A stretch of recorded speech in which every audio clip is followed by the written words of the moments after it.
உலகத்தின் பந்தங்கள் எல்லாம் நீ சொல்லி தந்தாயே.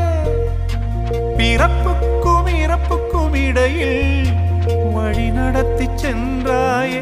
உனக்கே ஓர் தொட்டில் கட்டி நானே தாயாய் மாறிட வேண்டும். ஆராரிராரோ நான் இங்கே பாட, தாயே நீ கண்ணுறங்கு, என்னோட மடி சாய்ந்து